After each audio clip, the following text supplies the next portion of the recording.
France Culture, le Book Club, Nicolas Herbeau. Et ce mercredi, l'amitié entre un être humain et un animal. Avec cette phrase, vous vous replongez certainement en enfance, vous vous remémorez ces amitiés réconfortantes. Ouf, le personnage principal de mon roman préféré n'est donc plus seul. Nous avons intitulé cette émission « Des livres, des animaux et des hommes ». Si les animaux ont toujours inspiré les auteurs et autrices, ils sont aujourd'hui plus que jamais présents, bien présents dans la littérature. La crise écologique a-t-elle changé nos représentations et notre rapport à la nature? On va en discuter avec nos invités pendant que nos lectrices sont allées à la rencontre d'un blaireau, d'un ours et d'un pingouin.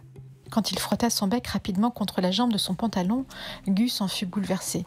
La bête semblait d'ailleurs à peu près dans le même état d'esprit.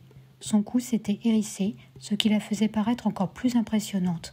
Et ses babines étaient toujours retroussées, mais son grognement s'était calmé. Ses dents ne seront pas les instruments de ma mort. Il ne m'avalera pas. France Culture, le Book Club, Nicolas Herbeau. Un avant-goût des lectures d'Aurélie, Sonia et Laurence, les lectrices du jour qui vont éclairer les échanges du Book Club. Bienvenue Sybille Grimbert. Bonjour. Bonjour, merci beaucoup d'être avec nous. Vous êtes romancière, éditrice. Vous avez publié en septembre dernier votre 11e roman intitulé « Le dernier des siens » aux éditions Anne Carrière, roman salué par la critique et primé à 2 reprises. Vous avez reçu le prix littéraire de 30 millions d'amis en novembre et il y a quelques jours, le prix littéraire de la Fondation François Sommer. Vous racontez dans ce roman la rencontre entre un homme et un pingouin. Que saviez-vous, saviez-vous plutôt que cette relation homme-animal pouvait autant toucher les jurys et les lecteurs et lectrices? Non, c'est pas comme ça que je pensais les choses. Je trouvais que c'était une relation touchante et même totalement passionnante. Donc logiquement, comme je ne pense pas être très très particulière, je me disais que si moi ça m'intéresse, ça pouvait intéresser d'autres gens. Mais c'est d'abord parce que ça me passionnait personnellement que j'ai pensé l'écrire. Et il se trouve que ça tombe à un moment donc, où effectivement c'est un thème qui semble-t-il, passionne beaucoup de monde.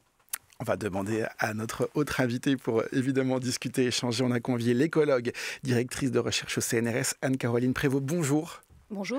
Vous travaillez au Centre d'écologie et des sciences de la conservation, qui est situé, si je ne dis pas de bêtises, au Muséum national d'histoire naturelle. C'est le premier point commun qu'on a relevé avec le héros du roman de Sybille Grimbert, le dénommé Auguste, ou Gus, on y reviendra évidemment, ce jeune scientifique qui dépend, lui, du musée d'histoire naturelle de Lille et qui n'y met pas beaucoup les pieds puisqu'il est souvent en mission sur le terrain. Il est plutôt, et là je vous cite, au contact de la nature. C'est l'idée que vous défendez dans ce livre collectif que vous avez dirigé avec la philosophe Cynthia Fleury, livre intitulé « Le souci de la nature, apprendre, inventer, gouverner » qui reparaît chez CNRS Éditions au format Biblis, c'est-à-dire au format poche. Ce contact avec la nature, c'est votre second point commun avec ce héros. Qu'est-ce que ça veut dire, ce contact avec la nature pour vous ? Ouais, c'est vrai que pour nous, le contact avec la nature, c'est plutôt ce qu'on appelle des expériences de nature. Et donc comment est-ce que quand un individu humain, un homme ou une femme, entre en expérience avec du vivant non humain, qui peut être soit un individu d'une espèce animale, comme dans le cas de votre roman, ou des végétaux, ou voir un écosystème, voir un paysage, et comment cette rencontre, puisque je parle plutôt de rencontre, peut avoir des conséquences pour l'individu humain, homme ou femme qui la vit, conséquences qui peuvent être à court terme, émotionnelles, cognitives, psychosociales, mais aussi des conséquences à plus long terme, potentiellement de la transformation sociale, et c'est un peu ce qu'on voit dans votre roman aussi. Et puis ensuite, comment ces conséquences, elles peuvent avoir cette rencontre, elle peut avoir des conséquences plus larges, à la fois pour le groupe social, parce qu'on va en parler, et puis potentiellement pour la nature elle-même et dans les relations qu'on a avec elle, parce qu'il va y avoir d'autres choses qui vont se passer après. Un mot avant de se plonger dans le roman de Sybille Grimbert, écologue. Est-ce que vous pouvez nous donner une petite définition de ce terme qu'on entend de plus en plus et qu'on a du mal à définir? Ça veut dire quoi? Donc l'écologie scientifique, c'est une discipline scientifique qui cherche à comprendre le fonctionnement du vivant non humain. Donc ça, que ce soit à tous les niveaux, génétique, spécifique, écosystème, ça. Mais c'est vrai que dans l'écologie scientifique, l'humain est considéré comme une force extérieure au phénomène non humain. Alors moi, j'ai une formation d'écologue, mais depuis plus de 15 ans, je travaille en relation entre les humains et ce fonctionnement non humain. Et dans ce qu'on appelle plutôt des socio-écosystèmes. Donc à la fois, on essaie de plus en plus, l'écologie scientifique a compris quand même que c'était pas trop possible de séparer les humains des non-humains. Et donc notamment les biologistes de la conservation, dont je suis, qui essayent de comprendre comment les interrelations entre les sociétés humaines et les autres composantes du vivant peuvent aider à à comprendre ce qui se passe en ce moment, la crise écologique et la crise sociale, et puis proposer des pistes. En 2023 donc, et grâce à votre roman Sybille Grimbert, on se plonge en 1835, d'abord du côté des Orcades et puis aux îles Féroé. On rencontre Gustave, ce jeune scientifique qui va très rapidement faire la connaissance, et nous avec, de celui qu'on va appeler Prosperus ou Prospe. C'est l'autre livre qu'a lu Sonia de Puteaux. On écoute. La lecture du roman de Sybille Grimbert, Le dernier des siens, est une expérience magnifiquement singulière, tant cette improbable amitié entre Gus, un naturaliste français, et le pingouin Prospe est fascinante. Nous sommes au XIXe siècle et Gus va en effet découvrir que Prospe, ce pingouin qu'il sauve d'un massacre sur une île islandaise, est le dernier des siens, le dernier de son espèce, le dernier des grands pingouins à vivre sur Terre. Et il ne va pas avoir d'autre choix que d'endosser la responsabilité de sa survie. L'affection qui va se nouée entre Gus et Prospe est absolument bouleversante de réalisme.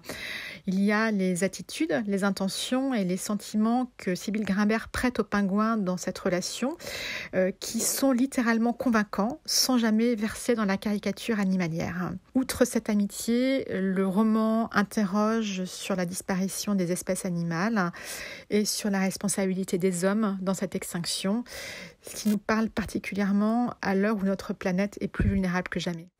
Voilà, l'actualité de votre roman et ce que Sonia en a pensé. Qu'est-ce qui vous marque le plus dans ce qu'elle vient de dire ? Le fait qu'elle a absolument réussi, ce que moi je n'arrive jamais à faire, c'est à bien résumer le livre en y mettant les deux points fondamentaux qui sont effectivement le dernier et l'homme. Et c'est en ça que nous nous rejoignons. C'est aussi un livre centré sur un homme, et c'est là où je suis très très touchée par ce que dit Sonia, mais en fait c'est pas tellement, tous les sentiments du pingouin qu'elle a trouvé convaincants, j'en suis très touchée, sont en fait vus par Gus, par l'être humain. C'est-à-dire que après tout, on pourrait tout à fait imaginer qu'il y a un malentendu total. Peu importe d'ailleurs, parce qu'en même temps, je pense qu'il y a aussi une affection, mais c'est ça qui permet de rendre le pingouin crédible. Et d'ailleurs, au début de votre roman, ce pingouin, il est plutôt effrayant. Gus, il a même peur de lui. Il parle de son œil marron ou noir, très foncé, qui le fixe, qui est franchement hostile. On parle de son bec crochu, de son cri rauque. Donc le début de cette rencontre, elle est pas évidente. Non, et au fond, j'y ai pensé a posteriori, mais au fond, non, au début, quand Gus récupère ce pingouin, d'abord c'est un homme de son époque, il n'a pas de sensibilité particulière aux animaux, il n'est pas contre, il n'est pas pour. Mais enfin, il n'aurait jamais imaginé se lier avec un animal, et a fortiori un oiseau sauvage. Mais, excusez-moi, mais à force de l'observer, puisqu'au début c'est un objet d'observation, le pingouin pour lui, à force de l'observer, donc de se familiariser avec lui, il va se mettre à l'aimer. Et au fond, je crois que c'est ça qui est le sujet et qui justifie que nous soyons toutes les deux invitées, c'est que regarder, en fait on se met à regarder quelque chose qui était toujours là, mais simplement avant on ne le voyait pas, et il voit quelque chose qui était toujours là, c'est-à-dire un être vivant, un animal, et du coup je crois que c'est assez naturel, et comme toujours il se met à l'aimer, et c'est ça qui fait le lien, et au fond c'est ça qui fait l'écologie, l'éthologie. Est-ce que c'est une expérience scientifique qui est en train de vivre Auguste dans ce roman, Anne-Caroline Prévost ? Est-ce que je ne suis pas sûre qu'on puisse parler de scientifique au sens... C'est compliqué votre question. Est-ce que vous vous retrouvez dans cette façon, voilà. Je me retrouve complètement dans cette façon-là, mais par contre, c'est pas scientifique au sens caricatural du terme scientifique. Et souvent, comme on entend scientifique en disant la science c'est différent de l'émotion et c'est rationnel, etc. Ici, c'est une expérience émotionnelle, mais qui en même temps est une expérience émotionnelle qui apporte de la connaissance, qui apporte de l'attention, qui apporte du lien. Et tout ça, pour moi, on n'a plus le temps de séparer science, rationalité et émotion. Tout doit être lié. Et en ça, ce que vous venez de dire me fait penser à des choses qui sont dites par des scientifiques, notamment les scientifiques internationaux du GIEC de la biodiversité, l'IPBES, dans leur rapport en 2019, donc post l'écriture du livre « Le souci de la nature ».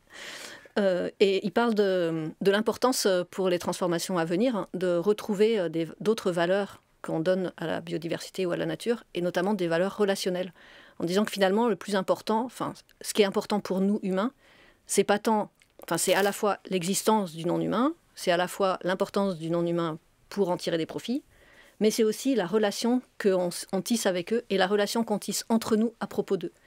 Et du coup, et ça c'est en ça que votre ouvrage, que votre roman, il est fort aussi, parce qu'il résonne au niveau scientifique avec le contexte actuel de la science. Alors justement, dans votre roman, il s'ouvre par cette première scène, une scène assez violente, puisqu'on assiste au massacre de cette colonie de pingouins sur une toute petite île, avec des chasseurs sans état d'âme qui les tuent, qui cassent leurs œufs et qui les emportent, puisqu'il y a évidemment tout un trafic autour de cet animal. Ça veut aussi dire qu'il y a une relation de domination de l'homme envers la nature, et c'est ce que vous expliquez aussi, Anne-Caroline Prévost, cette idée qui fait donc écho à votre livre. C'est quoi cette idée d'homme qui domine, qui met la nature à son service? Ça vient d'où? Est-ce que vous pouvez nous l'expliquer, en tout cas dans les thèses qui sont abordées dans votre ouvrage? Oui, donc dans notre ouvrage, on parle des sociétés qu'on appelle modernes, c'est-à-dire en gros nos sociétés occidentales, et qui se sont construites dans notre imaginaire collectif depuis très très très très très longtemps, comme des sociétés qui séparent le monde humain du monde non humain. Et donc à partir du moment où on sépare, à ce moment-là, on peut dire que on peut utiliser le non humain comme des objets pour notre propre bien-être ou pour notre propre croissance. Je pense que on est nous maintenant en tant qu'individus qui vivons dans cette société, on fait partie de cette culture-là, et ce serait vraiment, de mon point de vue, un peu illusoire de décider qu'on va tout d'un coup changer de braquet et penser complètement autrement. Mais par contre, on peut essayer de questionner ça, et en disant ok, on vient de là, et à partir de là, qu'est-ce qu'on peut faire pour bifurquer et prendre un peu des pas de côté et des chemins de traverse. Et c'est en ça que retrouver du lien, de l'attention, de l'importance de l'observation, comme vous avez dit, Sybille, de l'observation, de la familiarisation avec du non-humain, ça permet aussi de retrouver une espèce de culture populaire, et certains scientifiques parlent d'expérience incarnée de la nature. Je pense surtout que nous ne pouvons pas faire autrement, nous autres humains. Je ne connais, sauf si on est scientifique, mais je ne connais pas d'autres moyens d'appréhender ce qui nous entoure, quoi que ce soit, à la limite la table sur laquelle je suis assise, devant laquelle je suis assise, que à travers l'expérience. Et évidemment, c'est ça que permet un roman, à travers les sentiments que ça fait naître, les émotions que ça procure, et surtout l'intérêt. En fait, c'est de l'altérité au carré, je crois. C'est la même altérité que celle qu'on a entre nous, humains, mais justement plus vertigineuse, parce que c'est un être avec lequel on ne parlera pas, donc peut-être qu'on analyse mal dans notre interprétation de ces sentiments. Mais en revanche, tout ce qui est vivant a quelque chose qui nous oblige, d'un certain point de vue, je pense qu'on pourrait même aimer une araignée. Et je vous dis ça, je ne les aime pas du tout. Je le vois à votre visage. Non mais, au fond, dès qu'on tisse un lien, c'est comme le visage, quoi. On est responsable de cet être. Anne-Caroline Prévost? Oui, vous parlez d'aimer une araignée. Alors évidemment, on peut aimer une araignée, mais on peut aussi la détester. Et ce qui m'interpelle dans ce que vous dites, c'est que ce que je trouve très important, c'est d'avoir cette expérience de relation pour pouvoir ensuite s'autoriser à éprouver des émotions et retrouver les émotions qu'on a avec l'altérité. Et puis le respect, enfin d'autres émotions. Après, faire en sorte, essayer d'avoir une injonction qu'il faut toujours aimer. Je suis tout à fait d'accord. Parce qu'on a une diversité d'individus et bien heureusement qu'on a le droit de ne pas aimer les araignées, oui, bien si sûr. on a envie. De même que nous aimons pas tous entre nous. Donc oui, évidemment, c'est effectivement de l'équivalent. Vous parliez d'amour parce que, évidemment, dans votre roman, la relation entre le pingouin Prospe et Gus va évoluer au fil des pages. On va réécouter Sonia qui nous fait une petite lecture et qui, à la fin, vous pose une question. L'animal cria à son entrée, se dandina vers lui le plus vite qu'il put, du moins ce fut l'impression qu'il donna à Gus. L'oiseau lui parut avoir des expressions humaines, un éclat dans l'œil qui signifiait « Enfin, je te vois !» Une avancée de son cou qui ajoutait « Je m'ennuyais sans toi !» Quand il frotta son bec rapidement contre la jambe de son pantalon, Gus en fut bouleversé. Avez-vous été confronté à des difficultés particulières pour rester le plus crédible possible lorsque vous avez écrit le personnage de Prospe ? Non. J'ai eu plein de difficultés sur tout ce qui était le savoir de ce que Gus savait historiquement. Mais pour créer le pingouin, non, parce que j'étais totalement à la place de Gus, de l'être humain. Donc je n'avais qu'à suivre mes propres pensées. Quand, en l'occurrence, je regardais, moi j'ai fait avec ce que j'avais devant moi, c'était un chat. Et quand je me suis interrogée sur quel est mon lien avec ce chat, qu'est-ce que je pense quand je vois ce chat penser ? En l'occurrence, parce que je crois qu'il pense. Et quand il est assis au milieu de la pièce et qu'il me regarde, qu'est-ce que je crois qu'il ressent ? Et surtout, comment il me voit ? Est-ce qu'il voit un égal ? Est-ce qu'il voit un être humain qu'il domine ? Un être humain qui ne le domine pas ? Une espèce unique en son genre ou quelque chose qui se mélangerait. Enfin, est-ce qu'il ferait la différence s'il me voyait à côté d'une girafe, par exemple ? Et c'est toutes ces questions, en fait, que j'ai mis dans le personnage de Gus. Et vous écrivez, à force d'être en tête-à-tête et d'avoir des habitudes communes, ils avaient créé une espèce hybride, une chimère d'oiseaux marins et d'hommes. C'est amusant, Anne-Caroline Prévost, cette symbiose entre les deux, presque, ou en tout cas ce rapport et cette réflexion de comment me voit l'animal aussi. Oui, tout à fait, c'est vraiment intéressant. Et heureusement que j'allais dire qu'il y a des romanciers et des romancières pour parler comme ça. C'est vrai que venant de l'écologie scientifique, on se dit bon. mais en même temps, on est là vraiment entre deux mondes et c'est exactement comme ça qu'on va y arriver, quoi. Donc allons-y, continuons comme ça. Ce qui est intéressant, évidemment, c'est cette relation qui se tisse entre eux.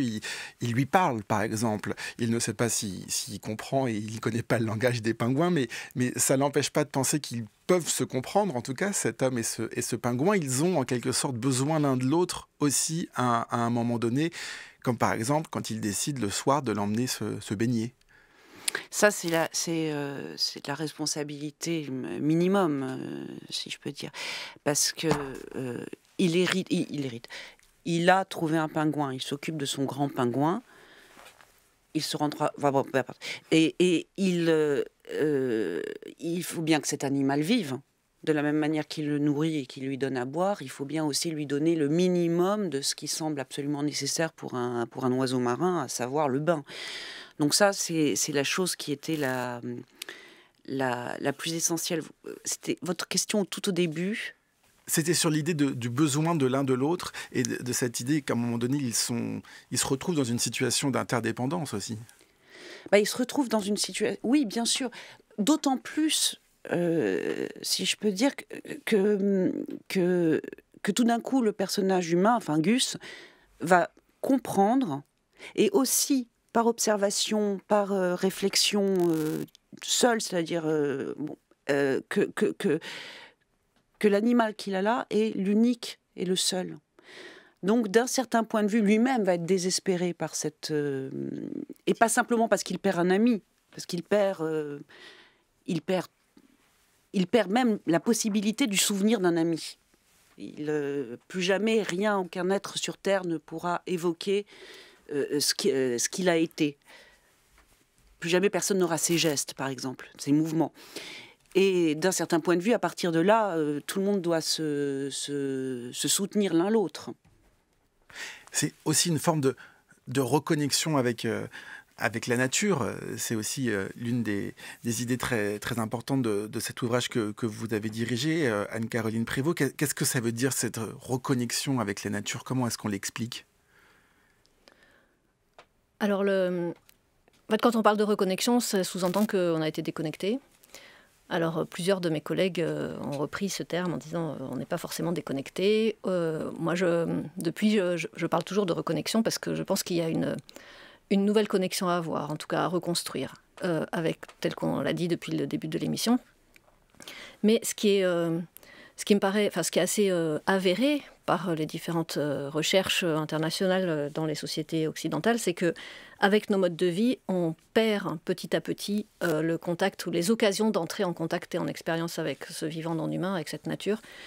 Et non seulement on perd les occasions d'entrer en contact, mais on oublie que les générations d'avant avaient ce contact. Donc c'est ce que le psychologue Peter Kahn appelle l'amnésie environnementale générationnelle.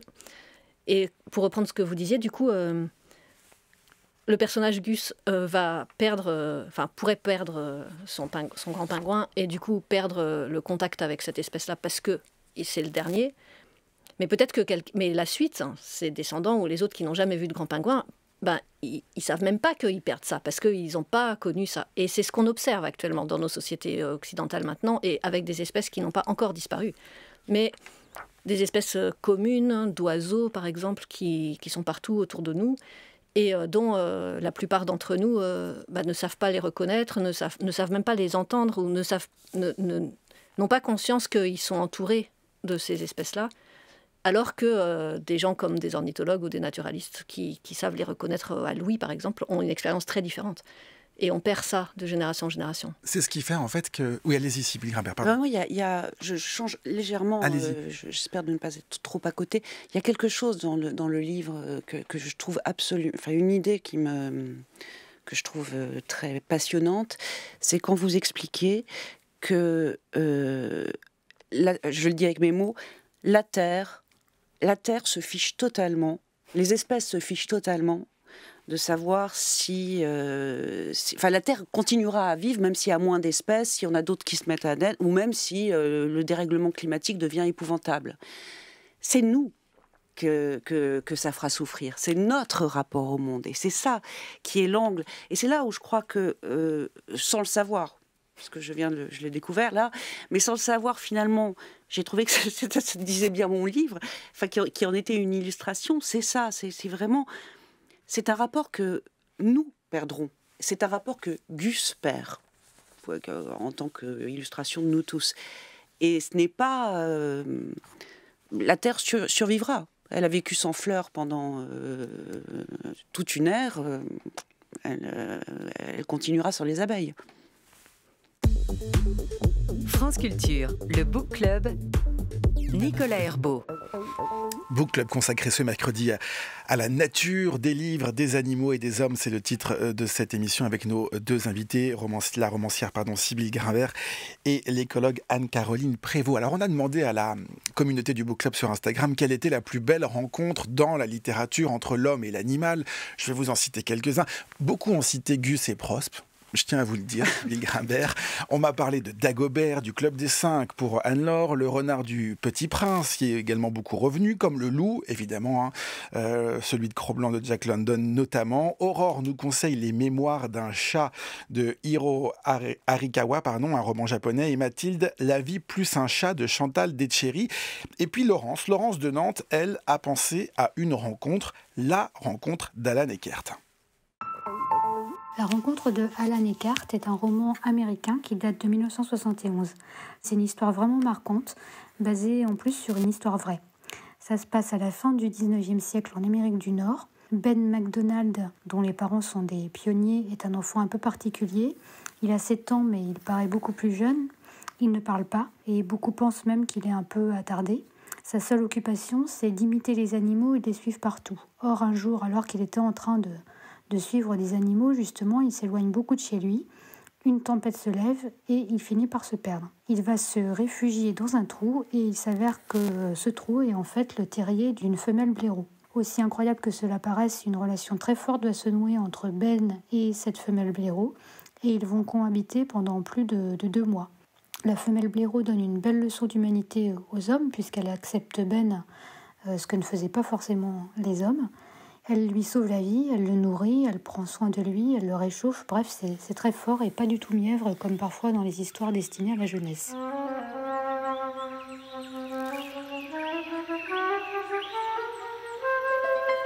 Ben s'était figé, mais bizarrement, il n'avait pas vraiment peur. Il était sur ses gardes, certes, et il était aussi profondément ému, mais ce n'était pas de la peur. La bête semblait d'ailleurs à peu près dans le même état d'esprit. Son cou s'était hérissé, ce qui la faisait paraître encore plus impressionnante. Et ses babines étaient toujours retroussées, mais son grognement s'était calmé. Silencieuse, elle ne quittait pas l'enfant des yeux. Les secondes s'écoulaient. Bientôt 1 minute, puis 2, puis 3. Il continuait à se regarder les yeux dans les yeux, immobile. Soudain, la grosse bête lâcha un bref grognement guttural. Entièrement concentré, Ben répliqua, en imitant l'intonation du blaireau, à la perfection.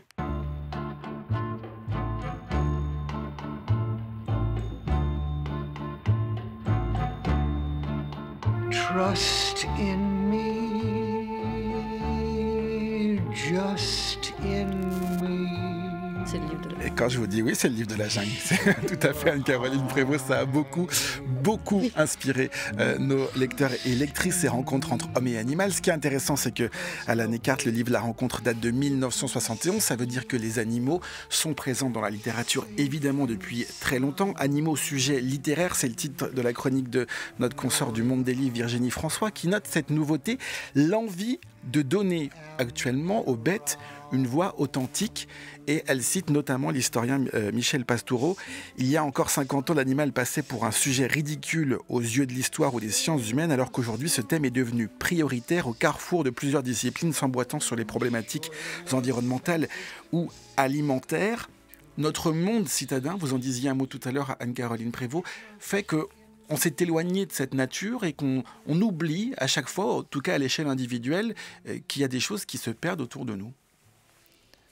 Oui, on oublie, mais effectivement, la littérature et les œuvres culturelles sont très importantes pour pouvoir nous y reconnecter aussi.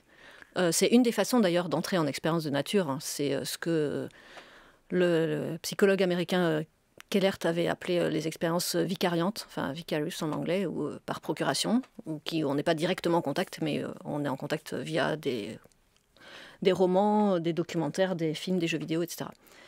Et c'est intéressant ce que vous dites sur la place de l'animal dans la littérature. Évidemment, il est partout. En tant qu'écologue, ce que je trouve intéressant, important, c'est de regarder si c'est un animal particulier, un individu qui est pris en compte. Donc, par exemple, dans votre livre, c'est un individu. Mais l'écologue scientifique dirait que ce qui est intéressant, c'est d'avoir l'animal dans son milieu et d'avoir aussi d'être en relation, en contact, que les humains soient à l'intérieur d'un milieu où il y a des animaux, des végétaux qui sont eux-mêmes en interrelation. Et donc, si je peux citer un livre que actuellement j'étudie avec une de mes doctorantes, c'est un livre américain qui a été traduit, qui date d'il y a une dizaine d'années, qui s'appelle L'été prodigue de Barbara Kingsolver. Et donc, où elle met en scène des femmes aux Appalaches et qui sont en relation avec des animaux et des plantes dans leur milieu et dans leur vie privée et professionnelle, dont une des héroïnes est une garde forestière et qui va entrer en contact avec des coyotes, mais qui ne rentre pas en contact comme Gus avec le pingouin, mais qui va les observer dans leur milieu, mais qui a un attachement aussi très fort, qui se mêle, qui se crée avec cet ensemble, avec cette biodiversité. Allez, ça y est, je l'ai employé, avec ce grand monde vivant qui est où on est finalement, on fait partie de ce monde-là. Et c'est ça qui me paraît important aussi dans les romans, de réussir à retrouver la place qu'on a, se recréer une place dans le monde plus large que nous. Et les œuvres culturelles peuvent vraiment nous y aider. Sybille Grimbert, vous voulez ajouter quelque chose ? Alors, je pense que j'aurais plusieurs choses. D'une part, je pense qu'on peut se reconnecter avec le monde et que même on le fait sans même y penser d'un certain point de vue, même à partir d'une petite chose. C'est pas, il faut pas forcément aller vivre, et pas forcément à vivre. Il le fait à la fin, mais à vivre sur un bord isolé de grève dans une cabane. Mais cela dit, une seule petite chose peut permettre de se reconnecter et que le sentiment de l'appartenance au monde, d'un certain point de vue, mais de l'appartenance active au monde, de naître, c'est ce qu'on raconte de l'expérience du désert. Quand les grands religieux vont dans le désert et que tout d'un coup, donc je crois que ça, on peut le faire tous. Maintenant, j'allais, de façon tout à fait outrancière, je vous l'accorde. Allez-y. Je vais faire preuve d'un petit peu d'optimisme. C'est-à-dire que, parce que je trouve que j'en suis la preuve. Je ne suis pas, je suis une citadine, je ne suis pas... Tout d'un coup, ce sujet m'a pris, et totalement, et il est devenu important à mes yeux, à travers d'ailleurs des lectures, je pourrais y revenir, mais et si quelqu'un comme moi a pu tout d'un coup avec ferveur, non mais même pour l'avenir, je veux dire pas ferveur en écrivant mon livre, on s'en fiche, mais avec ferveur et conviction, se lancer enfin être maintenant concerné par ce sujet-là, je crois qu'en fait c'est un signe d'optimisme au sens où ça c'est quand même ça se diffuse largement. Ouais, je suis entièrement d'accord avec vous. Merci d'être optimiste et il faut être optimiste. Et c'est vraiment important parce que on est là à une croisée. Enfin, notre situation, elle est terrible. Hein. Donc on peut être pessimiste en disant c'est foutu, mais en fait on peut dire aussi, ok, elle est terrible. On a un point de basculement. Ce que les écologues et d'autres chercheurs ont dit, bah voilà, on arrive à un tipping point là en anglais, un point de basculement. On y est, ça y est. Et donc maintenant. Certes, tout va s'effondrer, c'est-à-dire qu'en gros, on va changer de monde et c'est le moment d'aller inventer des différentes voies possibles et d'autres trajectoires. Et une de ces trajectoires, ça peut être de retrouver du contact avec le vivant non humain et du coup réinventer notre vie à partir de ça. Ça veut dire changer aussi son mode de vie, puisqu'on est dans une ère aussi de dématérialisation où les machines ont pris beaucoup de place et parfois de façon utile, il faut bien le dire, mais ça nous fait perdre ce contact direct aussi avec la nature. Comment et quel effort il faut faire, selon vous, pour revenir à un rapport plus sain, si on peut dire, je ne sais pas si c'est le bon terme d'ailleurs. Alors moi, je ne veux pas donner de solution, ni de piste. Je dis juste que, parce que je ne vois pas pourquoi ce serait moi qui donnerais des solutions. Plus qu'au-delà de rapport à la machine, je pense qu'il y a une question à se poser. Par contre, proposer de se poser la question du rapport au temps aussi. Et du rapport au temps et du rapport à notre relation à l'autre et à l'altérité, comme vous disiez. Et à partir du moment où on décide, c'est quelque chose que je propose à faire à mes étudiants et je propose dès que je suis en collectif. Prenons 5 minutes tous les jours pour nous poser et aller regarder la nature ou n'importe quel élément vivant non humain autour de nous. 5 minutes pour regarder, puis 5 minutes pour écrire nos perceptions. Ça fait 10 minutes par jour. Et après, qu'est-ce qui va se passer si on fait ça pendant 15 jours, 3 semaines, tous les jours ? Voilà, c'est une question. Allez-y, faisons-le. C'est 10 minutes. On prend le pari et on invite les auditeurs et auditrices du Book Club de France Culture à nous donner peut-être leur réaction sur la page Instagram du Book Club Culture. Donc merci beaucoup Anne-Caroline Prévost d'être venue nous parler de cet ouvrage publié en 2017, republié en format poche qui s'appelle Le souci de la nature, apprendre, inventer, gouverner, qui paraît donc à nouveau chez CNRS Éditions. Je rappelle aussi cet autre livre que vous avez publié aux mêmes éditions, La nature à l'œil nu. Merci beaucoup d'avoir accepté cet échange, Sybille Grimbert. Je rappelle le titre de votre roman, Le dernier des siens, aux éditions Anne Carrière. Merci et de continuer aussi à nous ouvrir les yeux de cette façon-là. C'est vrai que c'est passé super vite. Oui, c'est passé super vite. 13h25. Je vais quand même lancer Charles Danzig dans un instant et vous allez rester avec nous puisqu'il y a une petite nouveauté dans le Book Club. Ça s'appelle l'épilogue et c'est donc juste après les quadrithèmes.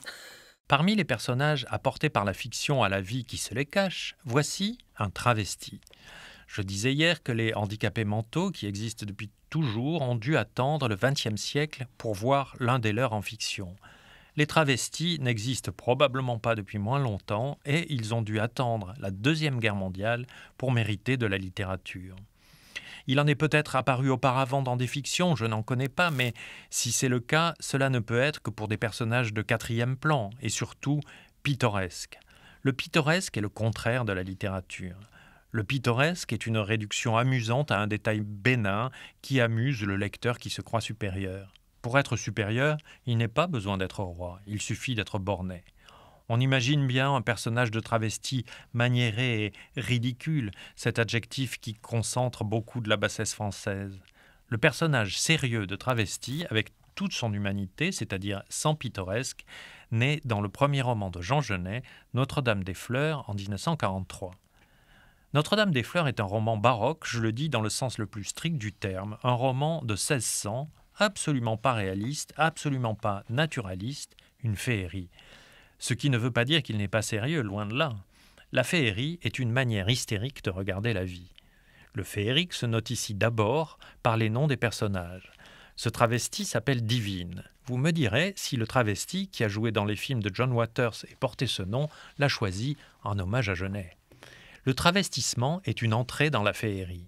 C'est tout ce qu'a voulu Divine, morte à Montmartre où elle habite au début du livre. Avant, elle portait un nom qui était le contraire du féerique. Le petit garçon qui allait devenir Divine se nommait Louis Culafroy. On a deviné comment Genet a inventé ce nom. Divine apparut à Paris pour mener sa vie publique environ 20 ans avant sa mort. Elle était alors la mince et vive qu'elle restera jusqu'à la fin de sa vie en devenant anguleuse. Et suit, tout en fioritures, préciosités, ce que le narrateur a appelé la légende, la saga, le dit de Divine, où l'on trouvera bien des créatures aimantées par les voyous et les assassins, qui ne portent pas moins des noms de contes, comme le souteneur Mignon les Petits Pieds et l'assassin Notre-Dame des Fleurs. Divine est homosexuelle comme souvent les travestis. Les homosexuels sont haïs des homophobes. L'homophobe est un personnage qui n'apparaissait que de manière très très latérale dans des personnages très très mineurs de la fiction. J'ai pensé que ça n'allait pas.